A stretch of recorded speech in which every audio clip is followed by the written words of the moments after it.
Everyone, my name is Puneet Vashishtha. क्या आपने भी कभी सोचा है कि आप अपने हिस्ट्री को देख सको जब आप एक आदि मानव से इवोल्यूट हुए हो? क्या आपने ये भी सोचा है कभी कि आपका आने वाली फ्यूचर जनरेशन कैसी होगी, आने वाला फ्यूचर हमारा कैसे होने वाला है? तो चलिए हम लोग डिस्कस करते हैं इस वीडियो में कि टाइम ट्रेवल क्या पॉसिबल है, हम अपने फ्यूचर और पास्ट को देख सकते हैं।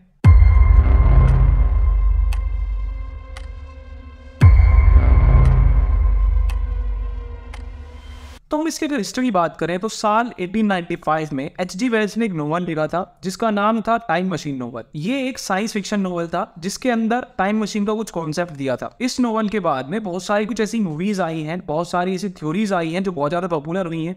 जैसे कुछ मूवीज आपको मैं बताऊं, एक मूवी आई थी इंटरस्टेलर करके, एक मूवी आई थी बैक टू द फ्यूचर करके। तो बहुत सारी ऐसी कुछ मूवीज और थ्योरीज आई हैं जो हमें बहुत ज्यादा इंटरेस्टिंग लगती हैं। उसमें एक कुछ थ्योरी फेक भी थी, कुछ थ्योरी उसमें रियल भी थी। उसमें एक थ्योरी ये थी कि मार्च 2003 में एक एंड्रयू कार्लसन नाम का बंदा जो एक बहुत बड़ा फ्रॉड करता है, जो कि केवल $800 लगा के $350 मिलियन तक का अपना बेनिफिट कर लेता है।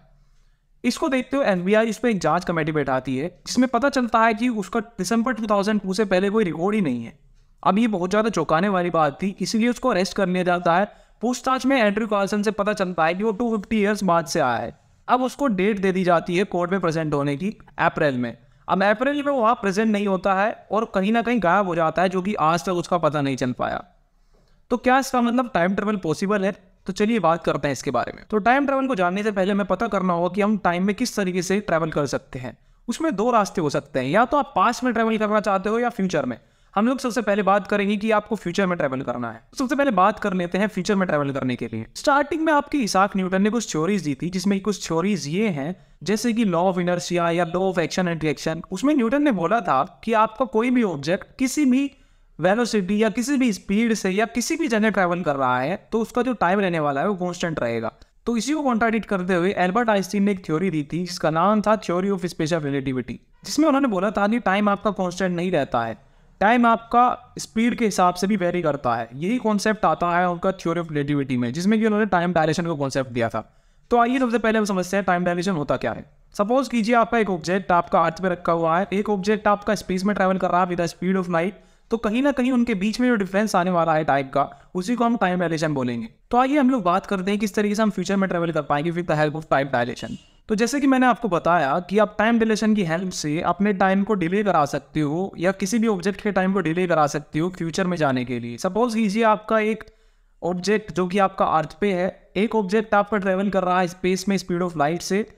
तो अगर आपका वो ऑब्जेक्ट जो आपका स्पेस में ट्रेवल कर रहा है वो 10 साल तक स्पेस में ट्रेवल करेगा with the speed of light, तो वही उसके 10 साल जब वो अर्थ पे वापस आएगा वो 9000 साल के बराबर होंगी। तो आप देख सकते हो कितना बड़ा डिफरेंस है। तो ये कहीं ना कहीं इनकी क्लॉक पे डिफरेंस आया होगा। यही कॉन्सेप्ट हमारा फ्यूचर में जाने के लिए यूज हो सकता है। तो कहीं ना कहीं वो 9000 साल आगे चला गया है। इस थ्योरी को प्रूव करने के लिए साल 1971 में कुछ एक्सपेरिमेंट भी किए गए थे, जिसमें कि पाया गया कि थ्योरी ऑफ रिलेटिविटी एक सत्य चीज है और एक साइंटिफिक प्रूफ इसका हमको मिल गया था। इसके रियल लाइफ एग्जाम्पल की अगर लोग बात करें, आप देखते होंगे कि सैटेलाइट जो हमारी मूव करती है उनको कंटिन्यूसली मॉनिटर किया जाता है, क्योंकि उनकी स्पीड बहुत ज्यादा होती है। तो कहीं ना कहीं में टाइम में डायलेशन आता है और वो कहीं ना कहीं इस टाइम को हमें मैच करा कंटिन्यूसली अर्थ के टाइम से हमें उसको कंटिन्यूसली मॉनिटर करना पड़ता है।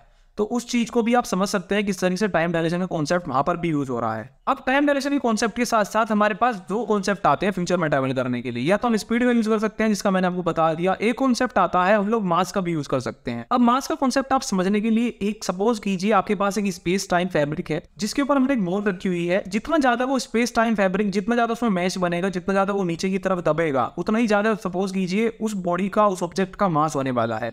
जितना ज़्यादा उसका मास होगा उसके सेंटर में उतनी ही ज़्यादा ग्रेविटी होगी। उस ग्रेविटी को हम यूज़ करके कहीं ना कहीं टाइम डायलेशन कॉन्सेप्ट ले सकते हैं।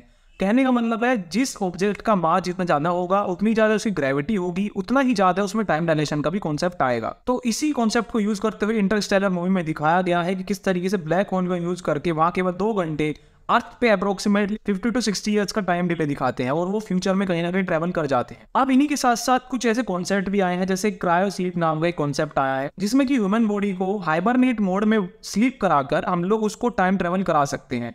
सपोज कीजिए एक बंदे को हमने उसकी बॉडी को फ्रीज कर दिया, जिसका कि मेटाबॉलिज्म रेट बहुत ज़्यादा कम हो गया और वो बहुत धीरे धीरे उसकी सेल्स बहुत ज़्यादा धीरे धीरे काम कर रही हैं। तो इस केस में वो बहुत लंबे समय तक जीवित रह पाएगा और समय आने पर उसको जीवित भी किया जा सकेगा या उसकी बॉडी को एक्टिव मोड में लाया जा सकेगा।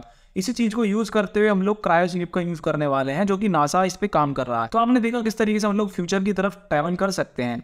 ये आज के समय में बहुत ज़्यादा पॉसिबिलिटी है कि हम लोग अगर ऐसा कोई स्पेसशिप बना लें जो कि स्पीड ऑफ लाइट से मूव करे, तो कहने का मतलब है हम कहीं ना कहीं फ्यूचर में ट्रैवल कर पाएंगे। अब हम लोग बात करते हैं कि अब हम लोग पास्ट में भी ट्रैवल कर सकते हैं। तो पास्ट में ट्रैवल करने के लिए कुछ थ्योरीज हैं या कुछ ऐसे एक्सपेरिमेंट भी किए गए, जैसे कि एक एक्सपेरिमेंट था स्टीफन हॉकिंग ने जो 2009 में किया था, जिसमें उन्होंने एक पार्टी ऑर्गेनाइज की थी जिसके अंदर शैंपेन और बहुत सारी ऐसी चीज़ें रखी गई थी, जो कि केवल ये पार्टी ओपन की गई थी उन टाइम ट्रेवल्स के लिए जो बहुत ज़्यादा पास्ट में आगे से आए। लेकिन उस पार्टी में आज तक भी कोई नहीं आया, इसीलिए हम लोग देख सकते हैं कि टाइम में कहीं ना कहीं पास्ट में ट्रैवल करना बहुत ज़्यादा डिफिकल्ट है। लेकिन अभी आपको घबराने की बात नहीं है, कुछ कॉन्सेप्ट ऐसे हैं जो बताते हैं कि टाइम में आप वापस भी जा सकते हो। जैसे कि ये कॉन्सेप्ट है किप थॉर्न ने जिसके बारे में बात की है, जिसमें कि हमारे स्मॉल वर्म होल के बारे में बताया गया है। अब वर्म होल एक ऐसी चीज होती है जब आपका स्पेस टाइम फैब्रिक बहुत ज्यादा मास या ग्रेविटी की वजह से किसी ऑब्जेक्ट के बिल्कुल इतना ज्यादा दब जाता है कि दूसरी तरफ वो ऑब्जेक्ट निकल जाए, उस केस में हमारा एक वर्म होल क्रिएट होता है। अब ये वर्म होल बहुत छोटे छोटे क्रिएट होते हैं, जिसके बारे में किप थॉर्न ने बताया था। उन्होंने बताया था कि हम जो ये स्मॉल वर्म होल क्रिएट होते हैं कहीं ना कहीं, उनको अगर हम बड़ा करते हैं तो हम लोग टाइम में पीछे भी जा सकेंगे। अब इसको भी कॉन्ट्राडिक्ट करती है कुछ पैराडॉक्सेस हैं, जैसे कि पैराडॉक्स आता है ग्रैंडफादर पैराडॉक्स, जिसके अंदर बताया गया है कि आप सपोज कीजिए आप पास्ट में चले जाते हो और अपने ग्रैंडफादर को जाकर ही किल कर देते हो, तो कहाँ से आपका वजूद आया, आप कैसे पास्ट में चले गए। तो ये भी कहीं ना कहीं वो थ्योरी कॉन्ट्राडिक्ट करती है कि आप पास्ट में जा पाओगे या नहीं। तो ये भी सोचने वाली बात है कि आप पास्ट में नहीं जा सकते हो या जा सकते हो। अगर अब हम इन सारी चीज़ों को कंक्लूड करें तो हमें कॉन्सेप्ट मिलता है कि हम लोग अभी के टाइम पे फ्यूचर में तो जाना पॉसिबल है, लेकिन पास्ट में जाने के लिए अभी हमें बहुत सारी इसके लिए रिसर्च करनी होगी। यह पास्ट के लिए ना भी पॉसिबल हो, लेकिन इसके लिए एक तरीका है, आपको निराश होने की जरूरत नहीं है। एक तरीका ये है कि जैसे कि अभी हमारा हबल स्पेस टेलीस्कोप या जेम्स वेब टेलीस्कोप ने कुछ इमेजेस कैप्चर की हैं, जो कि एक नेबुला की है। नेबुला क्या होता है? नेबुला एक स्टार का एक बर्थ फेज होता है, जिस टाइम पे वो एक बर्थ ले रहा होता है। बहुत सारे क्लाउडी आपके जो पार्टिकल होते हैं उनसे मिलकर एक पूरा स्टार तैयार होता है, उसके बर्थ फेज को हम लोग कहते हैं नेबुला। तो उस नेबुला के बर्थ के टाइम की कहीं ना कहीं कैप्चर की है जेम्स वेब टेलीस्कोप ने इमेज। तो उस इमेज को आप देख सकते हैं। इस इमेज में हम लोग देख सकते हैं कि ये तारा किस तरीके से जन्म ले रहा है। तो ये कहीं ना कहीं बहुत बिलियन लाइट ईयर्स पहले से आ रहा होगा और अभी हमें जाके ये लाइट कैप्चर हुई है। तो इसका मतलब है कि कहीं ना कहीं आप एक काम कर सकते हो। इसका मतलब ये है कि अगर आपको अपना पास्ट देखना है, देखना तो पॉसिबल हो सकता है। कहीं ना कहीं आप स्पीड ऑफ लाइट से बहुत तेज ट्रेवल करके जाएं, कहीं ना कहीं इसका मतलब हम लोग पास्ट की लाइट को देख सकते हैं।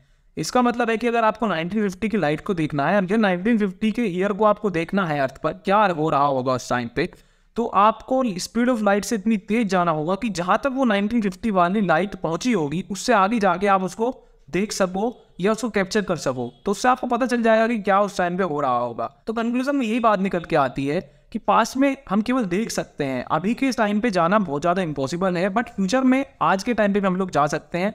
बस एक कॉन्सेप्ट आता है जिसका हमारा नाम है रिलेटिविटी का, जिसमें आप टाइम डायलेशन यूज़ कर रहे हैं और हमें एक ऐसा ऑब्जेक्ट बनाना होगा या ऐसा स्पेस शटल बनाना होगा जिसकी जो स्पीड होगी वो स्पीड ऑफ लाइट से भी ज़्यादा हो या उसके बराबर हो। सो ये कुछ कॉन्सेप्ट है टाइम मशीन का, या टाइम को हम लोग किस तरीके से ट्रैवल कर सकते हैं। अगर ये वीडियो आपको पसंद आई हो या इसके बारे में आपको कोई भी डाउट हो तो आप कमेंट सेक्शन में जरूर कमेंट करें, and please tell me on which topic you want the next video.